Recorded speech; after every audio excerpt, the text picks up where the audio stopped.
Hi everyone, मैं रोहन यादव आप सभी का एक बार फिर से अपने यूट्यूब चैनल पर स्वागत करता हूं।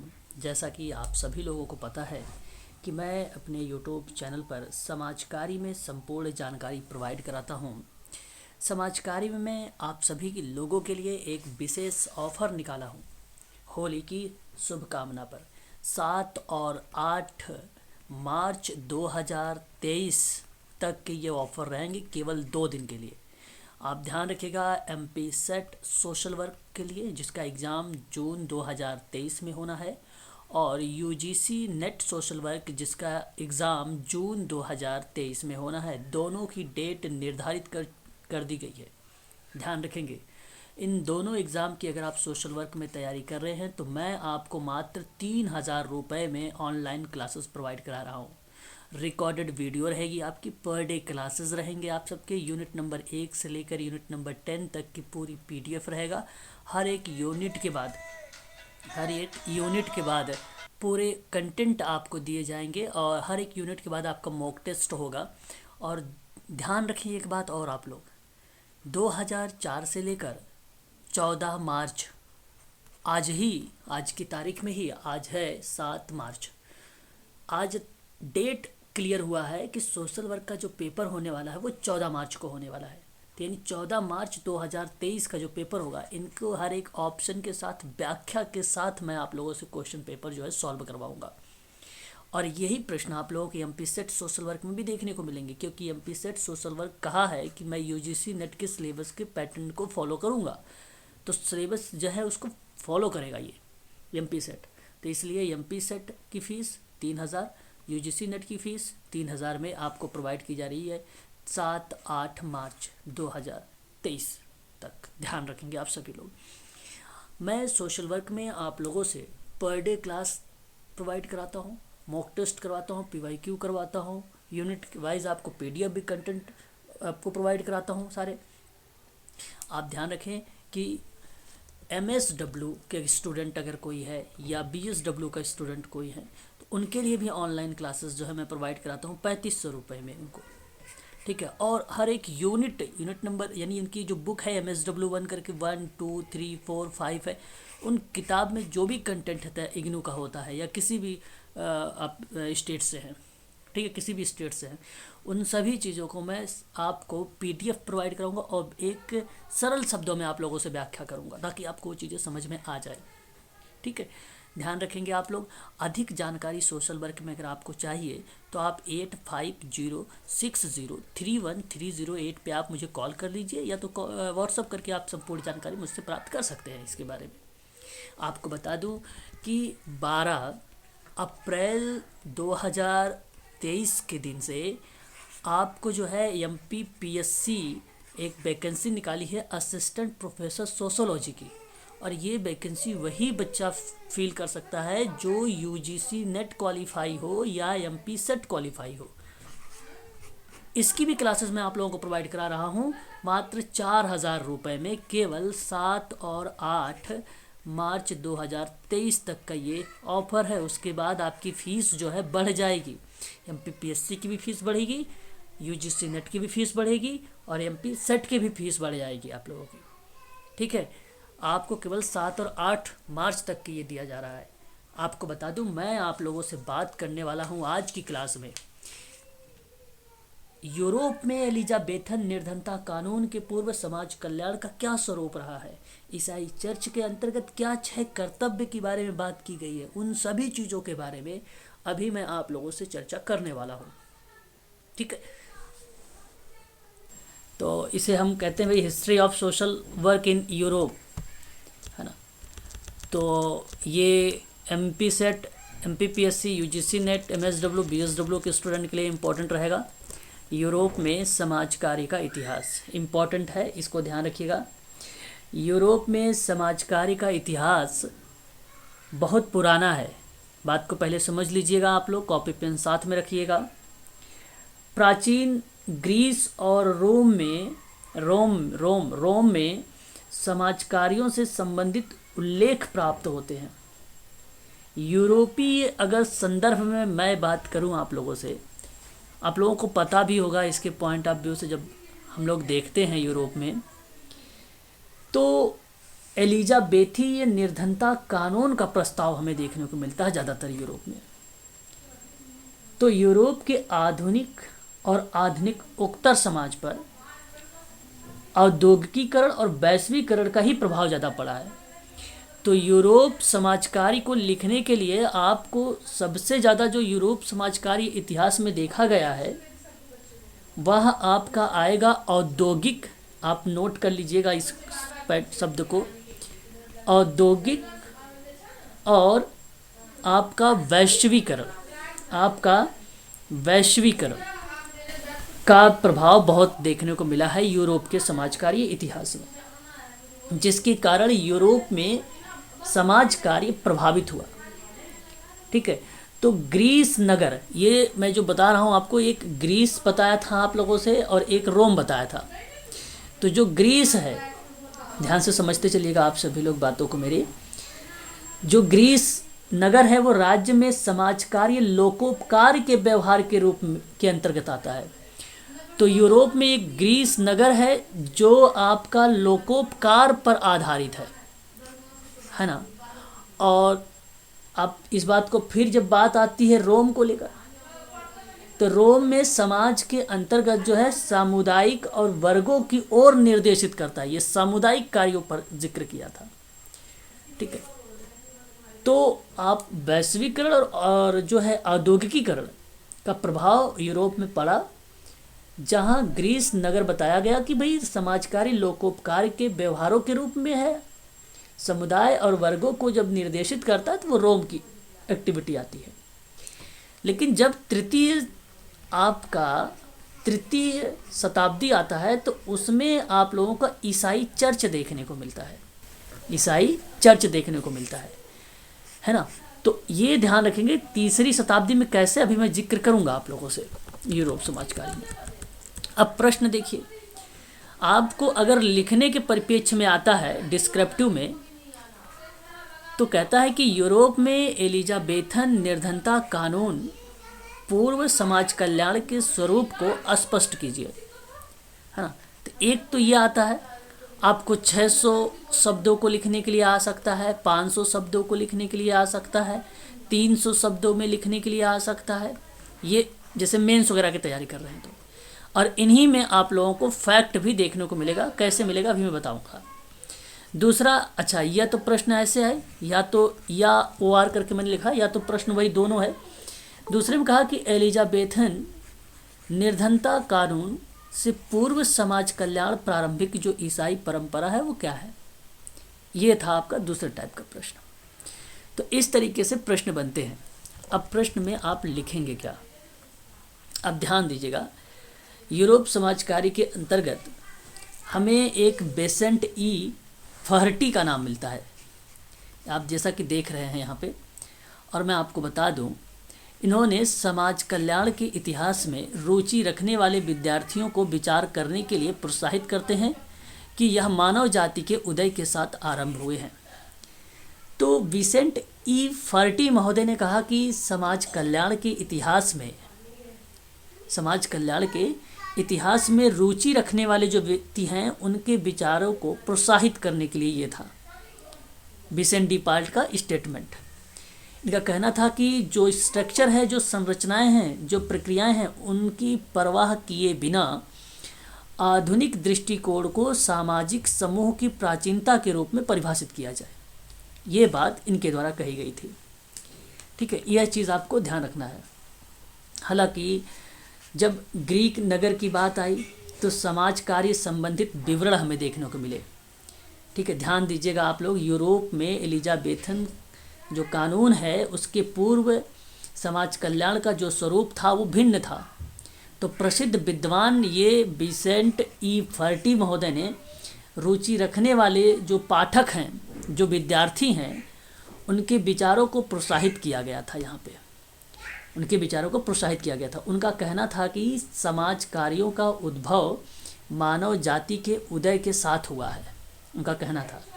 और पश्चिमी संस्कृति में समाज कार्य के इतिहास का एक भाग ही था जो प्रकारों के रूप में वर्णित हुआ, जो टाइप के रूप में वर्णित हुआ। आपको बता दूं कि इतिहास को एक काल जिसे कि क्रिश्चियंस सोशल वेलफेयर कहा जाता है, इतिहास का एक काल है यूरोप का, तो इतिहास का काल ध्यान रखेंगे क्या बोलते हैं, क्रिश्चियंस, ठीक है, क्रिश्चियंस, ठीक है, सोशल वेलफेयर कहा गया और उसी के रूप में रेखांकित हुआ ये। तो जिस पर ग्रीक और रोम, ठीक है, समाजों का प्रभाव पड़ा। ग्रीक के नगर में अगर हम बात करें तो राज्यों में हो रहे समाज कार्य से संबंधित जो विवरण मिलते हैं वो ग्रीक में मिलते हैं, ग्रीक में मिलते हैं। क्या मिलते हैं ग्रीक में? समाज कार्य से संबंधित विवरण, है ना।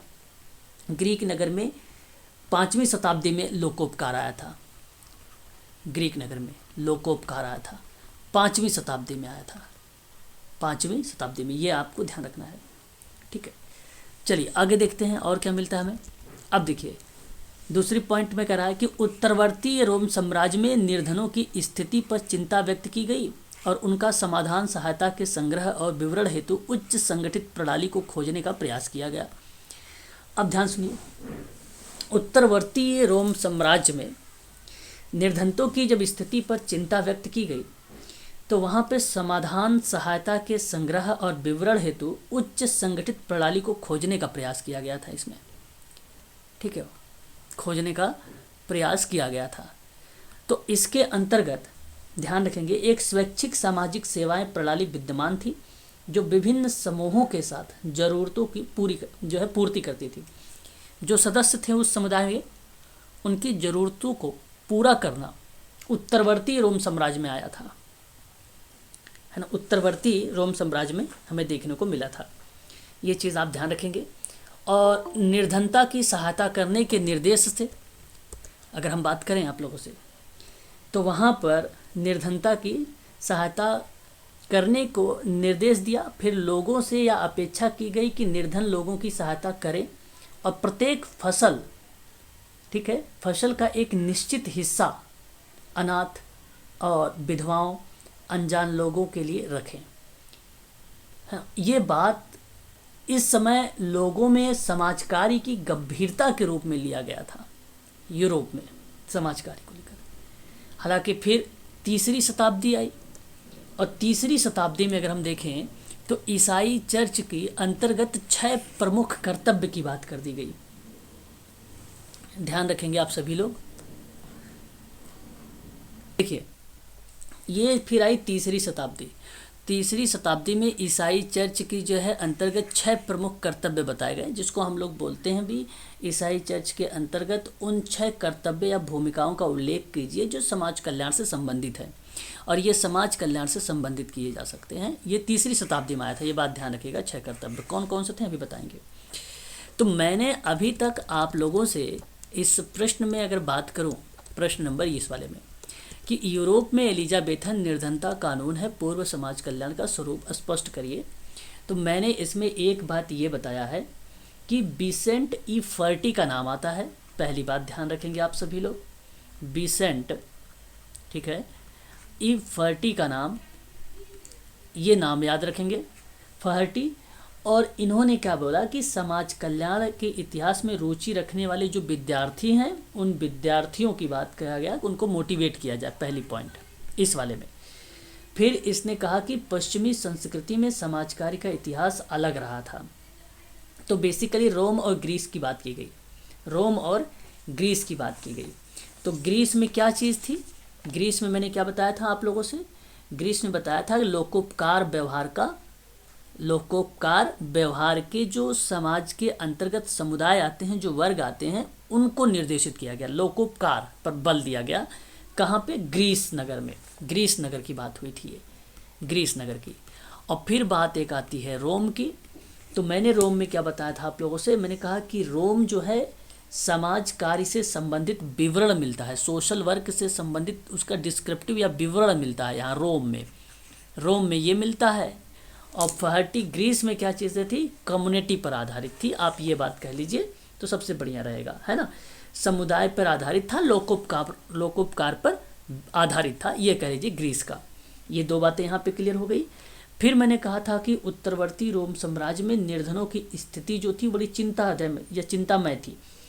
तो वहाँ पे रोम में एक स्वैच्छिक सामाजिक सेवा जो थी विद्यमान प्रणाली थी, जहाँ समूह के सदस्यों की ज़रूरतों की पूरा करने की बात की जा रही थी आप लोगों से। ठीक, ये बात आप ध्यान रखिएगा। फिर निर्धनों की सहायता करने के निर्देश दिए गए थे और लोगों की अपेक्षा की गई कि निर्धन लोगों की सहायता करें और प्रत्येक फसल के एक निश्चित हिस्सा जैसे विधवाओं, अनाथ, अनजान लोगों के लिए रखा जाए, ये बात कही गई इसमें। ठीक है, ईसाई जो परंपरा रही वो इसी के अंतर्गत समाज कार्य में एक पर्याप्त महत्व दिया गया था ईसाइयों के बारे में यहाँ पर। अब फिर उसके बाद आपकी तीसरी शताब्दी आती है और तीसरी शताब्दी में अगर हम बात करें तो 6 कर्तव्य बताए गए। अब 6 कर्तव्य कौन कौन से, ये आप यहाँ पर देख सकते हैं। ठीक है, अब एक एक करके मैं इनको समझा देता हूँ, आप लोगों के लिए ये इम्पोर्टेंट रहेगा एक एक, है ना। तो यहाँ अगर आप देखें तो पहला है डिकॉन्स करके, जो देखो ईसाई चर्च के अंतर्गत ना समाज कल्याण से संबंधित 6 विशिष्ट भूमिकाएं हैं और ये 6, पहला आता है डिकॉन्स करके। ठीक है, डिकॉन्स करके आता है ये। और ध्यान रखेंगे आप सभी लोग, ये जो डिकॉन्स शब्द है या उन व्यक्तियों को कहा जाता है जो उस धन का संग्रह करते हैं, जो उस धन का संग्रह करते हैं, जो भोजन की बात करें अगर हम लोग, वस्त्र तथा धार्मिक कार्य या धार्मिक सेवाओं हेतु नियमित अपहरण के लिए लाया जाता है। तो इस धन को निर्धन और वृद्ध लोगों की सहायता के लिए खर्च किया जाता है। तो डिकॉन्स उन लोगों की सहायता करते थे जो निर्धन और अनाथ थे, जो निर्धन और अनाथ थे उनके लिए ये खर्च करते थे। इनकी भूमिकाएं थी। डिकॉन्स यात्रियों और अज्ञातों को भी सहायता करते थे और गरीबों को धन वितरित भी करते थे। ये सारी बातें डिकॉन्स के अंतर्गत आती थी। ये बात आप लोग यहाँ पर ध्यान रखेंगे। तो एक बार बताइए जरा, डिकॉन्स आपको समझ में आ गया है कि मैं एक और लाइन में बताऊं? हाँ, तो केवल इतनी बात ध्यान रखिएगा कि ये वो व्यक्ति हैं जो भोजन, वस्त्र, धार्मिक सेवाओं को नियमित अर्पण हेतु धन संग्रहित करते हैं। बाद में इन्हें वृद्ध और कमजोर लोगों में बांट दिया गया था। डिकॉन्स अनाथों की देखभाल, यात्रियों की सहायता करना और गरीबों को धन वितरण करने से कार्य करते थे। इन्हीं को डिकॉन्स कहा जाता था, याद रखिएगा। दूसरा शब्द अगर हम आप लोगों से बात करें तो आता है डी अकाने सेज करके आता है। डी अकाने सेज करके नाम आता है, ये दूसरा शब्द है। ये महिलाओं, बच्चों तथा वृद्ध विधवाओं की सहायता करते थे ये। ठीक है, किसकी? महिलाओं की, बच्चों की और वृद्ध की, विधवाओं की जो है ये सहायता की करते थे इसमें, इसके अंतर्गत। अब ये निर्धन लोगों की सहायता करते थे विशेष कर रूप में अगर देखा जाएगा तो बच्चों और महिलाओं को। इसके अतिरिक्त अगर हम बात करें डिकॉन्स की सहायता वृद्ध महिलाओं, वृद्ध विधवाओं की भी सहायता करते थे। इसी में वृद्ध विधवा की ये लोग सहायता करते थे। उसके बाद एक आता है उपडी अंकस। इसका अर्थ है कि युवा शक्ति से लाया जाता था ये। डिकॉन्स अभी आपने ऊपर देखा, ये डिकॉन्स, इसी डिकॉन्स को उनकी बढ़ती जिम्मेदारियों में सहायता पहुंचाते थे और डिकॉन्स समाज कार्य से संबंधित जो भी कार्य करते थे उनमें वे उपडी आप ध्यान रखिएगा, उपडी अंकस की सहायता लेते थे, जिससे डिकॉन्स की जिम्मेदारी थोड़ी कम हो जाती थी, है ना। मतलब युवा शक्तियाँ जो डिकॉन्स की सहायता करती थी वही कहलाती है उपडी अंकस।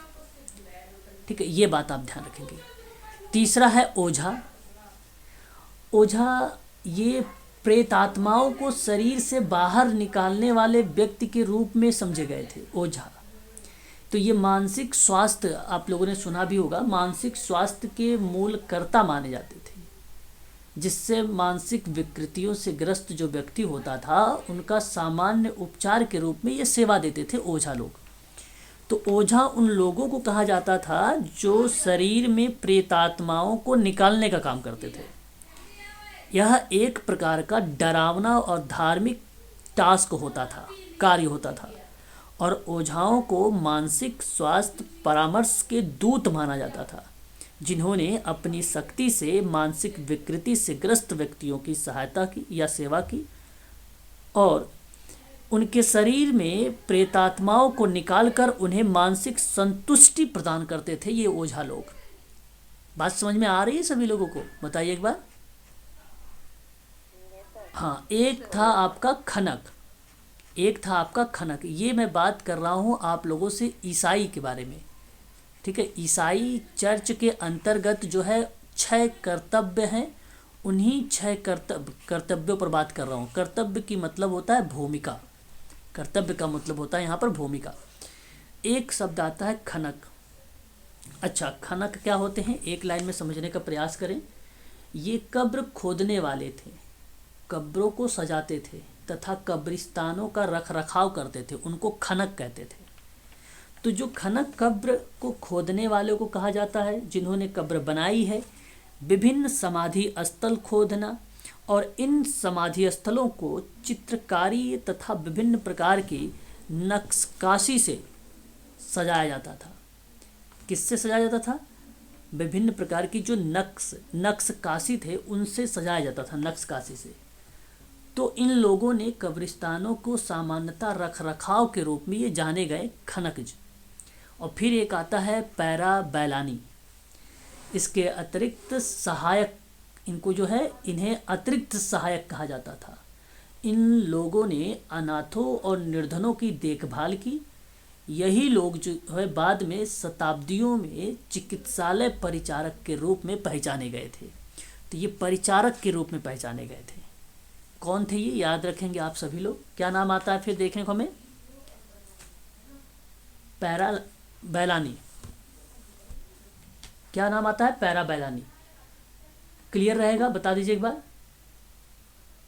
जी सर। जिन्होंने पैरा बैलानी निर्धनों की देखभाल करना और चिकित्सालय या चिकित्सालय परिचायक के रूप में जो काम करते थे उनको पैरा बैलानी कहते थे, उनको पैरा बैलानी कहते थे। ठीक है, बस ये आपका कंप्लीट हो गया। तो ये जो आपका 600 शब्दों का था यहाँ पर मैंने इसको कंप्लीट कर दिया। इसको आप सभी लोग जो है ध्यान में रखिएगा, ठीक है। इम्पॉर्टेंट था ये सारी की सारी चीज़ें जो हमें पेपर में देखने को मिल सकती है, ठीक है ना। सर एक पॉइंट क्लियर कर दीजिए, बताइए। ऊपरी अक्कन्स का। उपडी अंकस, ओके। देखिए मैम, उपडी अंकस क्या होता है ना, ये बेसिकली युवा शक्तियों को डिकॉन्स की सहायता करती थी। अब डिकॉन्स क्या होता है उसके बारे में जानिए। ये जो उपडी अंकस है वो डिकॉन्स की सहायता करती थी। अब डिकॉन्स क्या था? डिकॉन्स बेसिकली वो व्यक्ति थे जो भोजन, वस्त्र, धार्मिक सेवाओं को नियमित अर्पण हेतु धन संग्रहित करते थे। ये जो है ना, ये क्या करते थे, ये इनकी मदद करते थे, डिकॉन्स की। ये मदद इनकी करते थे, डिकॉन्स की, ठीक है। उपडी वाले, उपडी युवा शक्तियों की डिकॉन्स की सहायता करते थे। और डिकॉन्स क्या होता है? डिकॉन्स वो थे जो वस्त्र, भोजन, धार्मिक सेवा और धन संग्रहित करते थे और कमज़ोर और वृद्ध व्यक्तियों की जो देखभाल करते थे वो थे। तो उनमें ये आ जाते थे। ये लोग जो है किस में चले जाते थे? इसमें चले जाते थे। तो एक आप कह लीजिए कि उपडी, उप का मतलब होता है छोटा, तो छोटा डिकॉन्स के रूप में ये आता था, है ना। देखो आप यहाँ पे अगर देखेंगे तो डिकॉन्स लिखा हुआ है, डिकॉन्स ये भी लिखा हुआ है, और उप कर दिया। उप का मतलब एक छोटा सा पार्ट, इसका पार्ट था, ठीक है ना। समझ में आया? बताइए। जी सर। हाँ हाँ, तो ये आप ध्यान रखिएगा, ठीक। उसके बाद देखिए जरा अगला सवाल क्या है। यूरोप में इसी काल में व्यक्तियों के कल्याण के लिए किस प्रकार की सेवाएं प्रदान की गई थी? यूरोप में अगर हम आपसे बात करें, व्यक्तियों की कल्याण के लिए किस प्रकार से उसकी सहायता की जाती थी यूरोप में? तो अगर हम बात करें तो देखिए, यूरोप काल में इस प्रकार उनको जो है सेवाएं प्रोवाइड की जाती थी कि निर्धन, जो किसी भी निर्धन और निराश्रित व्यक्ति जो मर गया है उसको दफन करना बगैर यह विचार किए कि वह ईसाई है या नहीं है। तो यूरोप में इसी काल में व्यक्तियों को कल्याण को लेकर उनको सेवा एक तो इस तरीके से दी गई। दूसरी सेवा ये थी कि विधवाओं को देखभाल करने हेतु ट्रस्टी की नियुक्ति की गई, जो विधवाओं को समाज में सम्मान जीवन जीने के लिए सहायता किया जाता था। तीसरा था कि उन अनाथ बच्चों को देखभाल करना जो किसी कारणवश अपने माता पिता को खो चुके थे। चौथा था कि उन शिशुओं को गोद लेना जिन्हें उनके माता पिता ने त्याग किया हो या त्याग दिया हो। पांचवा आपका था कि जो लोग विभिन्न हमलावरों तथा अपच्छत हो गए हो, यानी उन व्यक्तियों से छुटकारा दिलाने की बात करता था। ये आपको दूसरी बात ध्यान रखना होगा। तो ये तो बेसिकली मैं आप लोगों से जो बात कर रहा हूँ वो एक सेवाएं प्रदान करती थी, जो सेवाएं विश्व के निर्देशन के रूप में प्रदान की गई। ठीक है, तो साओ दफन करना बगैर ये ख्याल किए कि वो ईसाई है या नहीं है, ये ध्यान रखना। विधवाओं की देखभाल और ट्रस्टी की नियुक्ति, अनाथों की देखभाल, फिर शिशुओं की गोद लेना, त्यागे गए व्यक्तियों का उद्धार कर देना कहलाता है आपका। ठीक है, त्यागे गए जो व्यक्ति हैं उनका उद्धार कराने की बात करता है 5। छठवां बात करते हैं तो उन व्यक्ति की सहायता करना जो किसी कारणवश या जो कारावास का दंड भुगत रहा हो, यानी सजाया फख्ता होता है, उन व्यक्तियों को संबल करने की बात करता है ये 6 नंबर का, कि व्यक्तियों की सहायता करना है जो किसी कारणवश या कारावास का दंड भुगत रहा हो, उसको मदद करनी है। और विभिन्न यात्रियों तथा शरणार्थियों हेतु विभिन्न प्रकार की सुविधाएं उपलब्ध कराना है, जैसे कक्ष और आवास की सुविधाएं। ठीक है, यानी यात्रियों और शरणार्थियों हेतु कक्ष और आवास की व्यवस्था करना, ये पॉइंट 7 में है। जो व्यक्ति शारीरिक रूप से अक्षम हो तथा कमज़ोर हो उसकी सहायता का प्रयास करना और उसकी देखभाल करना, मतलब कमज़ोरों की देखभाल करना जो है 8 में था। फिर बेरोजगारी व्यक्तियों को समर्थन देना और उसकी बेरोजगारी दूर करने का प्रयास करना, मतलब बेरोजगारी हेतु समर्थन, पॉइंट नंबर 9 था। और किसी ऐसे व्यक्ति का रखरखाव करना और उनकी देखभाल करना जो गरीब और लाचार दिखाई देता हो, यानी आप ये कह लीजिए कि गरीबों का रखरखाव के संबंध में भी बात की गई, पॉइंट नंबर 10 में। ठीक है, हालांकि 11 भी पॉइंट है, आप कर सकते हैं ज़रूरतमंदों के लिए ईसाई बैंकों की स्थापना करना, ये 11 नंबर पॉइंट था। 12 की बात करें तो ईसाई समुदाय हेतु प्राकृतिक आपदा में राहत दिलाने की बात भी इसी के अंतर्गत की गई थी। तो कई पॉइंट्स हैं जो यूरोप में कल्याण को लेकर बात की गई थी। ये छोटे में आता है, लेकिन जब बड़े प्रश्नों की बात करते हैं, जैसे अभी आप लोगों ने पढ़ा एलिजाबेथन के अंतर्गत, जैसे मैंने प्रश्न बनाया था ना कि एलिजाबेथीय निर्धनता कानून से पूर्व समाज कल्याण की बात करिए और प्रारंभिक ईसाई परंपरा को भी इन्वॉल्व करिए, तब भी आप ये चीज़ें वहाँ पर मेंशन कर सकते हैं। ये आपको कंप्लीट वहाँ पर 600 शब्दों में और कर देगा। कभी कभी शब्दों को, प्रश्नों को अलग अलग करके आता है, तो जैसे मैंने बताया ना कि ये प्रश्न देखो एक यूनिक के रूप में आ गया कि यूरोप में इस काल में व्यक्तियों के कल्याण किस प्रकार सेवाएं प्रोवाइड किया गया है। तो ये आप देख सकते हैं, जो मैंने 12 पॉइंट आप लोगों को बताएं, इन 12 पॉइंट को ध्यान में रखिएगा। ठीक है ना। फिर देखिए एक प्रश्न और आता है, कहता है कि 1800 ईस्वी में इंग्लैंड से जो स्वैच्छिक अभिकरण होते हैं उसका उद्भव हुए, उसके अंतर्गत किन पहलुओं को शामिल करना चाहिए, हमें किन पहलुओं को शामिल करना चाहिए। तो इसके अंतर्गत कौन कौन से पहलू आते हैं, इन पहलुओं को हमें देखना चाहिए। और ये बात है 1800 के समय के, 1800 ईस्वी के समय की बात है। उस समय आपको ध्यान रखना किन किन पहलुओं को हमें ध्यान में रखना चाहिए। तो मैं आपको बताता हूँ। देखिए, एक है पुलिस। बेसिकली 1800 ईस्वी में इंग्लैंड के विभिन्न प्रकार के स्वैच्छिक अभिकरण थे। उन स्वैच्छिक अभिकरणों का उद्भव हुआ और उसी के अंतर्गत कुछ टाइप जो है शामिल किए गए थे। तो जो टाइप थे इसके अंतर्गत आप ध्यान रखेंगे, वह एक आता है पुलिस।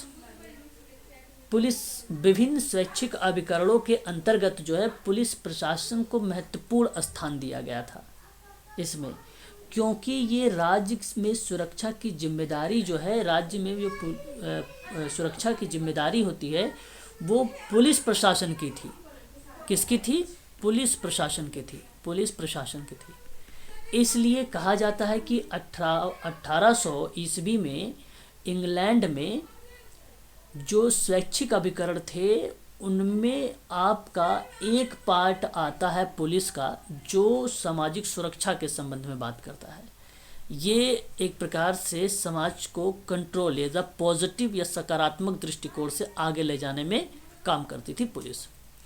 दूसरा था न्यायालय। न्यायालय बेसिकली क्या था कि विभिन्न स्वैच्छिक जो अभिकरण हुआ करते थे, अभिकरण का मतलब एजेंसियां, उनके अंतर्गत न्यायालयों की स्थापना किया गया और पर्याप्त महत्व दिया गया इसके बारे में। ठीक है, तो यहाँ मैं आपसे बताऊंगा कि न्यायालय जो है एनजीओ में, यानी एक जो स्वैच्छिक एजेंसियां थी, उनके अंतर्गत जो है न्यायालय की स्थापना की गई, ताकि जो स्वैच्छिक अभिकरण है उसका विकास हो सके। एक तो ये था। तो न्यायालय के संबंध में न्यायालय एक आ जाएगा, एक पुलिस भी आ जाएगी। तो दोनों जो है एक ऐसे अभिकरण हैं जो 1800 ईस्वी में स्वैच्छिक अभिकरणों के विकास में अपनी एक अहम भूमिका निभाई है। पुलिस तो प्रशासन के रूप में आ जाती थी, और ये जो न्यायालय होता था उसके अंतर्गत पर्याप्त जो महत्व है उस पर बल देता था ये। और एक था आपका महिला उद्धार। तो महिला उद्धार समितियां थी बेसिकली। क्या थी ये? समितियां थी। अब ये सुनिए जरा, ये क्या थी। तो ये स्वैच्छिक अभिकरण थे, और इसके अंतर्गत ऐसी समिति की स्थापना की गई थी जो महिलाओं के कल्याण से संबंधित थी, और इन समितियों का जो लक्ष्य था वो महिलाओं के उद्धार करने का था। तो ध्यान रखिएगा, महिलाओं के कल्याण के संबंध में बहुत सारी एजेंसियां, बहुत सारी समितियां आई, और उन समितियों का लक्ष्य केवल इतना था कि महिलाओं का उद्धार करना चाहिए। तो ये स्वैच्छिक अभिकरणों का उद्भव हुआ, विकास हुआ 1800 में यूरोप में, यानी इंग्लैंड में। तो ध्यान रखिएगा, ये एक पॉइंट आपका बन जाता है। दूसरा आता है मिशनरी के बारे में। तो मिशनरी स्वैच्छिक अभिकरणों के अंतर्गत मिशनरियों की स्थापना की गई थी। तो मिशनरियों को भी महत्व दिया गया था इसमें। ठीक है, 1800 के समय इंग्लैंड में। और फिर एक आता है आवास संगठन। आवास संगठन की बात करें तो यहाँ विभिन्न स्वैच्छिक अभिकरण हुआ करते थे जो आवास संगठन की स्थापना किए, और जो लोगों के आवास संबंधी समस्याओं को हल करने का प्रयास किया गया था वो 1800 ईस्वी में इंग्लैंड में जो स्वैच्छिक अभिकरण थे उसके दौरान किया गया था। तो आवास संगठन का भी एक नाम हमें देखने को मिलता है इंग्लैंड में 1800 में। मतलब आवास वगैरह बनाए जाएं ताकि लोगों को जो समस्याएं हो रही हैं उन समस्याओं से निजात की बात की जाए, आवास संगठन में ये बात थी। ठीक है, और फिर उसके बाद दान संगठन समिति थी। हालांकि ये 1869 की थी। तो 1869 में अगर हम बात करें दान संगठन समिति का, तो ये स्वैच्छिक अभिकरणों के अंतर्गत विभिन्न दान संगठन समिति की स्थापना हो गई, जहां निर्धनों की बात की गई कि भाई इनको मदद किया जाए। तो वो बेसिकली शारीरिक रूप से मदद करते थे, मतलब फिजिकली हेल्प देकर, थेरेपी वगैरह देकर उसको मदद करते थे।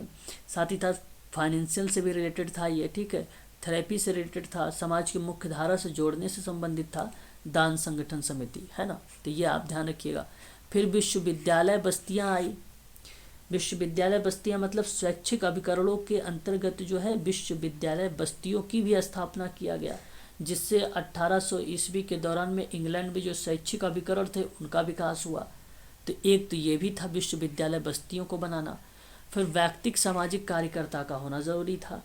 तो शैक्षिक अभिकरणों के अंतर्गत व्यक्तिक सामाजिक कार्यकर्ता को शामिल किया जाए ताकि ये अपनी मदद, ये ऐसी मदद करे कि ये 1800 के दौरान में जो इंग्लैंड का था शैक्षिक अभिकरण उसका विकास हो सके सही तरीके से। तो सोशल वर्कर एक यहाँ पे होना ज़रूरी है। फिर चिकित्सालय कार्मिक की बात की गई। कहा गया कि भाई शैक्षिक अभिकरणों के अंतर्गत जो है विभिन्न चिकित्सालय कार्मिकों का भी होना अत्यंत आवश्यक है, तो उनको भी रखा गया था। एक आपका आया चर्च भ्रमणार्थी भी होता है, भ्रमण भी होता है। ठीक है, तो इसके अंतर्गत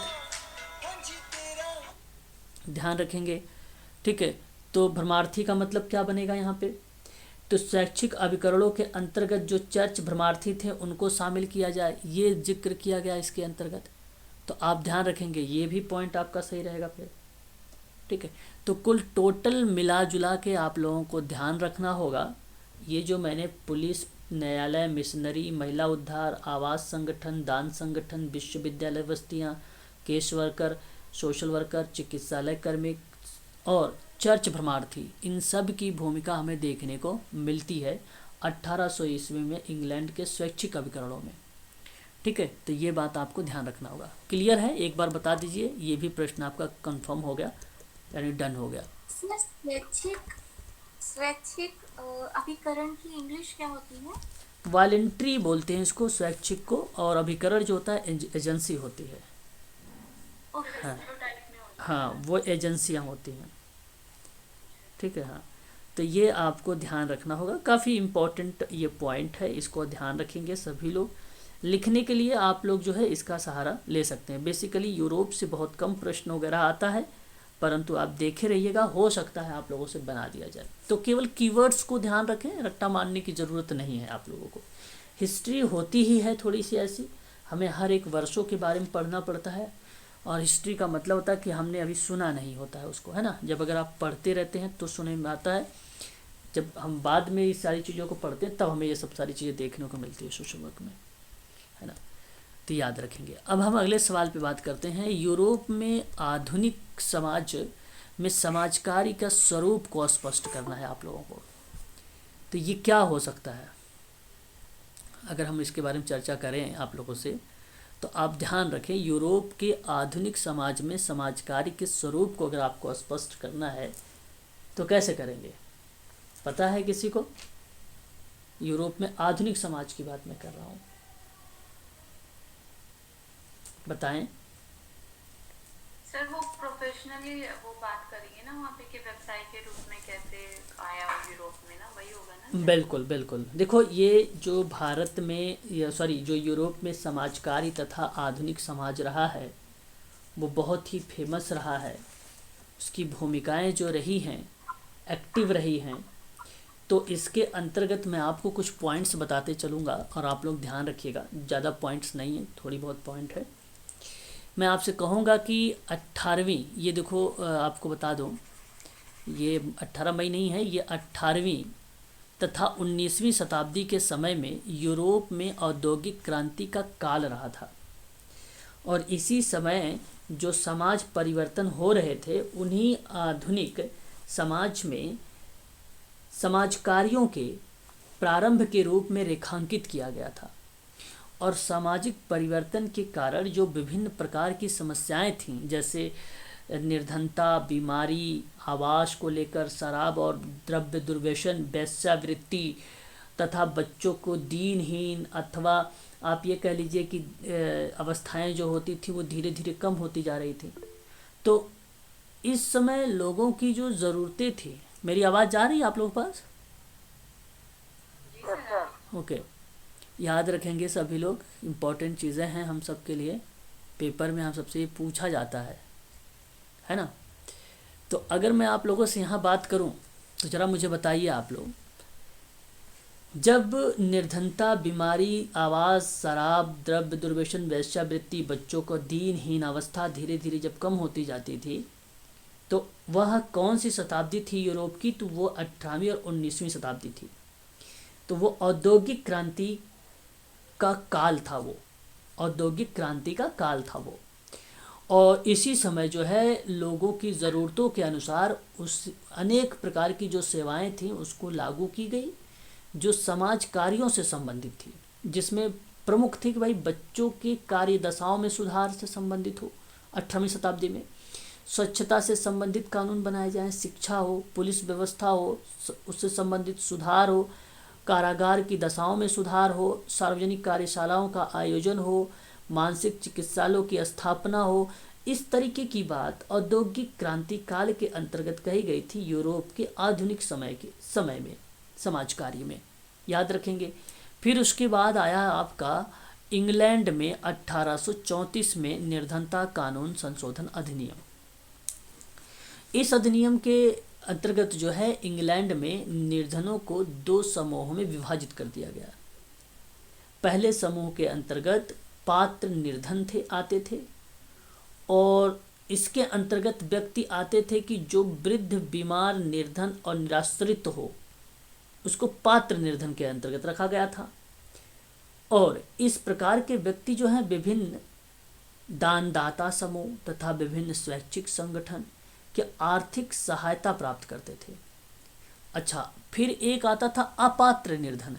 एक पात्र निर्धन था और एक अपात्र निर्धन था। अपात्र निर्धन उन व्यक्तियों को कहा जाता था जो शारीरिक रूप से सक्षम होते थे लेकिन किसी भी प्रकार किसी रोजगार में शामिल होते थे वो।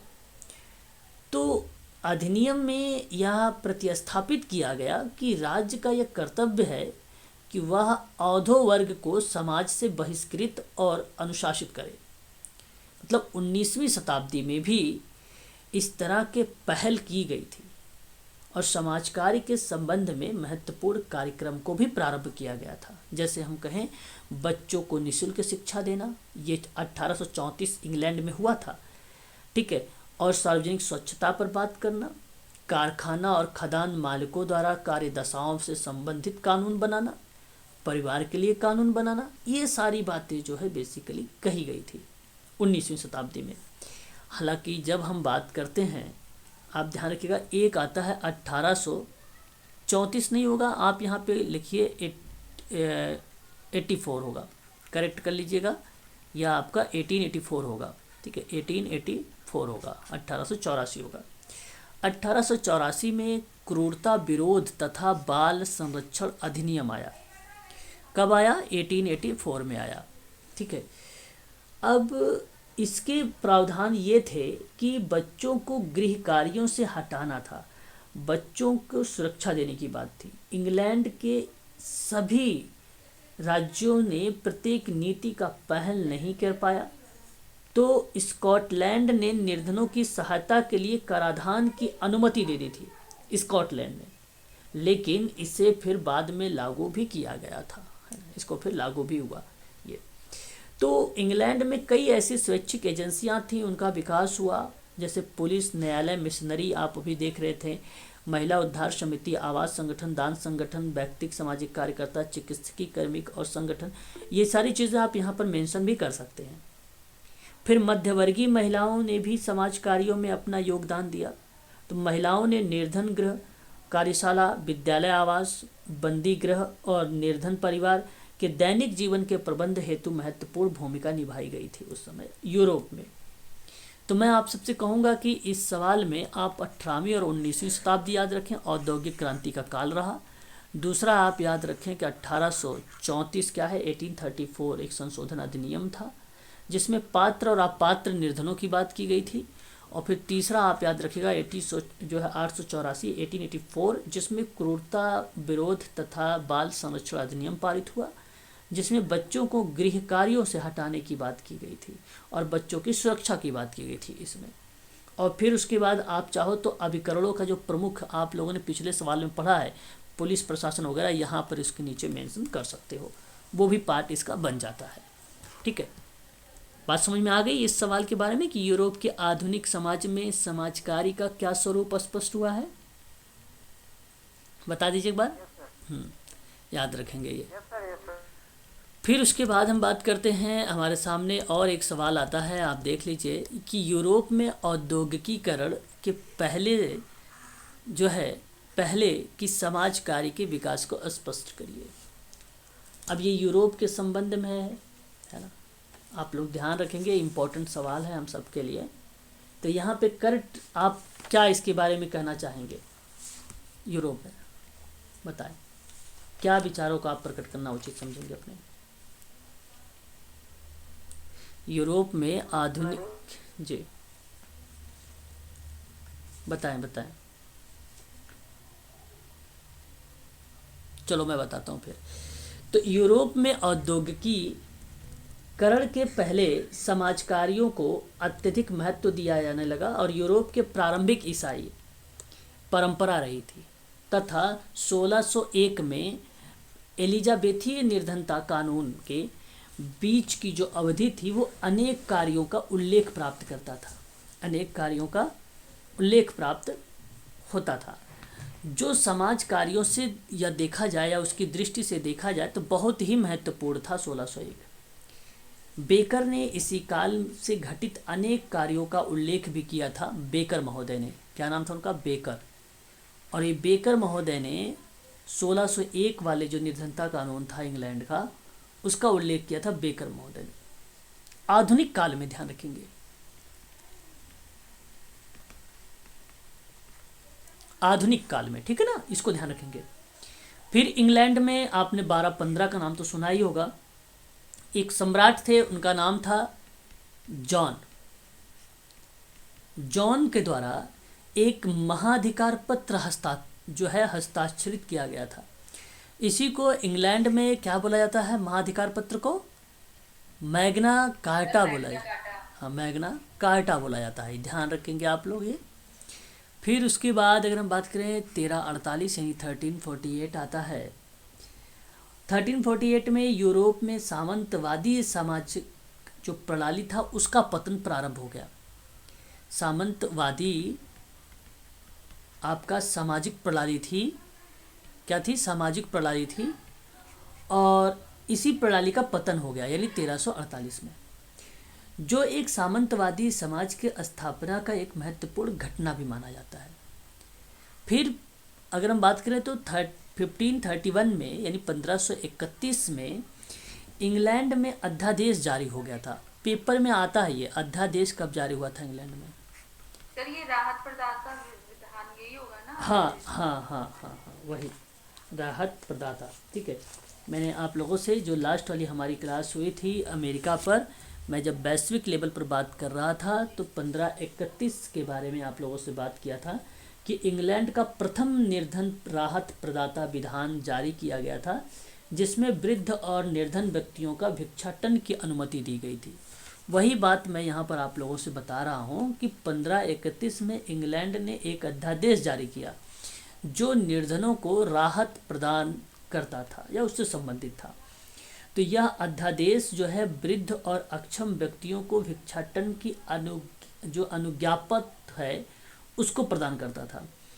तो शारीरिक रूप से सक्षम जो भिक्षुक थे उनको कठोर दंड देने की सशक्तिकृत करता था, और इस कानून को लागू करने के लिए न्यायालयों के विभिन्न कसौटियों तथा उसकी प्रायिकताओं का विकास हुआ, और इस कानून का प्रभाव जो है प्रत्येक अभ्यर्थी पर न्यायकर्ताएं जो थे उनके प्रतिनिधित्व का मूल्यांकन करने लगा। तो मतलब प्रत्येक जो अभ्यर्थी थे उनके बारे में जिक्र होने लगी थी इस प्रक्रिया में। तो मैं कहूँगा कि आप लोग केवल इतनी बात ध्यान रखें कि इंग्लैंड का प्रथम निर्धन राहत प्रदाता विधान जारी हुआ जो वृद्ध और निर्धन व्यक्तियों के लिए था, 1531 में था, ये आप ध्यान रखेंगे। फिर 1530 आया। 1530 की बात करते हैं तो पूर्व चर्च, अब ध्यान से सुनिएगा, इसमें बेसिकली क्या था 1530 में कि पूर्व चर्च थे, ठीक है, पूर्व चर्चों तथा मठों ने वृद्धों तथा निर्धन लोगों की सहायता के लिए, ठीक है, एक महत्वपूर्ण भूमिका निभाई थी। एक कह लीजिए कि सहायता के लिए प्रयास किया था। और इसी के मध्य तक में एक जो है 1530 की ही बात मैं कर रहा हूँ, 1530 में ही कि मध्य तक में जो मठ बंद कर दिए गए थे।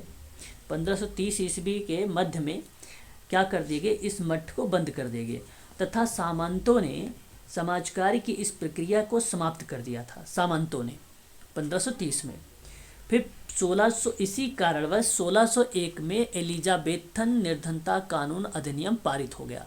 तो जब ये समाप्त हुआ तो इसकी जगह ले लिया, ये जैसे आप लोग पढ़ते हैं ना पीडब्ल्यूडी एक्ट की जगह किसने ले लिया, आरपीडब्ल्यूडी एक्ट ले लिया।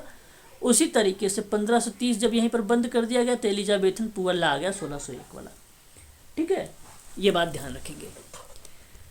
फिर उसके बाद अच्छा आपका यहाँ पर ये टॉपिक ही ख़त्म हो गया, ठीक है, ये जो टॉपिक था आपका यहाँ पे समाप्त हो गया। तो मैं एक बार आप लोगों को पूरे प्रश्न दिखा देता हूँ, एक बार आप ध्यान से देखिए। एक प्रश्न तो ये था जो यूरोप में औद्योगिकीकरण से पहले समाज कार्यों को विकास को स्पष्ट कर रहा था, और फिर उसके बाद आपका एक प्रश्न था कि यूरोप में आधुनिक समाज कार्य का स्वरूप कैसे व्याख्या किया जाता है, इसके बारे में। और फिर 1800 के ईस्वी में इंग्लैंड के स्वैच्छिक अभिकरण के रूप में बात किया गया।